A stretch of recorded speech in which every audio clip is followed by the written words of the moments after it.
I'm from a small town in Nottinghamshire in the UK, near Sherwood Forest, which you might know as the home of Robin Hood. And I was always really interested in biology, so I decided to study biology at university. During my undergraduate years, I was really lucky to do an internship at the University of Arizona in Phoenix in the US. And there I had my first taste of research, where I was studying immune cells in the brain in response to concussive injury. And this really sparked my interest in research. And so during my PhD and my postdoc years, I went on to really delve into how genetics shapes the immune system and the functions of immune cells. And this brought me to the Computational Neurobiology Lab here at the VIB, where I'm understanding how genetics shapes immune cell function in the brain in Alzheimer's disease. So my research project is to do with understanding a certain type of immune cell in the brain known as microglia. These microglia are really critical for the development and progression of Alzheimer's disease.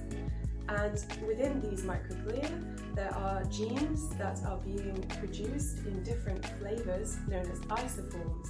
And these isoforms produce proteins with very distinct and unique functions. And in Alzheimer's disease, we know that these microglia are making isoforms in different ways. The balance of isoforms is different in Alzheimer's versus in the healthy brain.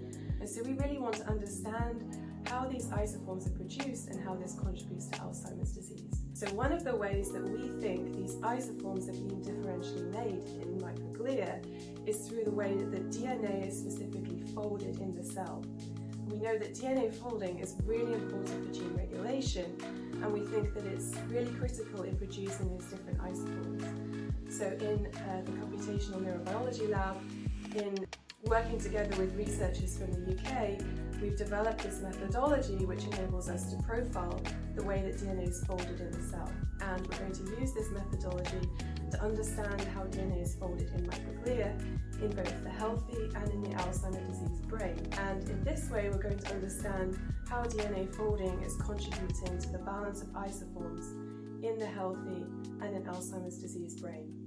The most important goal of this project will be to identify regulatory changes in the DNA in microglia that are occurring early on in disease. Because if we can identify these early changes leading to different isoform choice, then we have the possibility to provide an early intervention in disease therapeutics.